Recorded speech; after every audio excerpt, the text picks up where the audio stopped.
ఈరోజు బీసీలకి 42% రిజర్వేషన్ ఇవ్వాలని చెప్పేసి తెలంగాణ రాష్ట్రంలో కాంగ్రెస్ ప్రభుత్వం వచ్చిన వెంటనే దానికి కావలసిన సమాచారాన్ని మొత్తం సర్వే ద్వారా కులగణన, అదేవిధంగా బీసీల్లో కూడా ఎవరు ఎంత శాతం ఉన్నారు, వారి ఆర్థిక పరిస్థితి ఏంటి, వారి రాజకీయ పరిస్థితి ఏంటి అని అన్ని విషయాలు గతంలో సుప్రీంకోర్టు ఇచ్చిన రూలింగ్ ప్రకారం వారికి ఏ సమాచారం కావాలో ఆ సమాచారాన్ని సేకరించి అదేవిధంగా డెడికేటెడ్ కమిటీ వేసి ఏకసభ్య కమిషన్ వేసి పూర్తి సమాచారాన్ని రాబట్టి ఈనాడు చట్టసభలో, శాసనసభలో, శాసన మండలి సభలో మరి ఏకగ్రీవ తీర్మానం చేసి పంపించడం జరిగింది.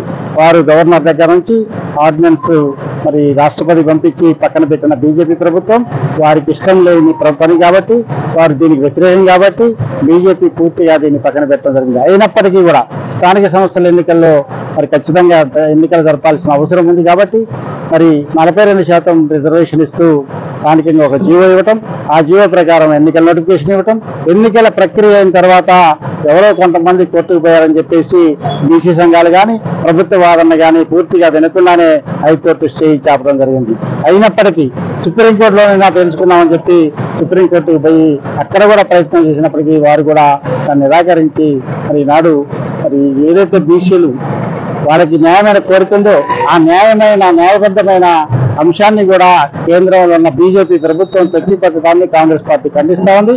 అదేవిధంగా ఈరోజు మరి ఈ రాష్ట్రంలో ఉన్న బీసీ సంఘాలన్నీ కూడా అఖిలపక్షంగా ఏర్పడి జాయింట్ యాక్షన్ కమిటీగా ఏర్పడి ఈరోజు బంద్ ప్రకటిస్తే మళ్ళీ అదే బీజేపీ ప్రభుత్వం, బీజేపీ ఉన్న ఎన్డీఏలో ఉన్న భాగస్వాములైన తెలుగుదేశం కానీ బీజేపీ కానీ ఈరోజు బంద్లో పాల్గొంటా ఉంది.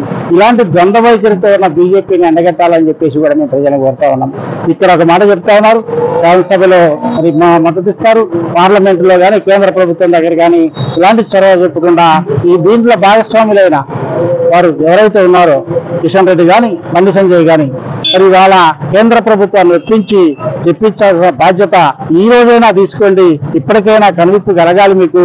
ఈరోజు అన్ని వర్గాల ప్రజలు, అన్ని విద్యా సంస్థలు, అన్ని వాణిజ్య సంస్థలు, అన్ని రాజకీయ పార్టీలు, అన్ని వర్గాల ప్రజలు ఈ రోడ్డు మీదకి వచ్చి ఈరోజు ఖమ్మం జిల్లాలో పూర్తిగా బంద్ పాటించడం అంటే మరి అన్ని వర్గాల ప్రజల మద్దతు ఈ బీసీ రిజర్వేషన్లకు ఉందని చెప్పి అర్థమవుతా ఉంది.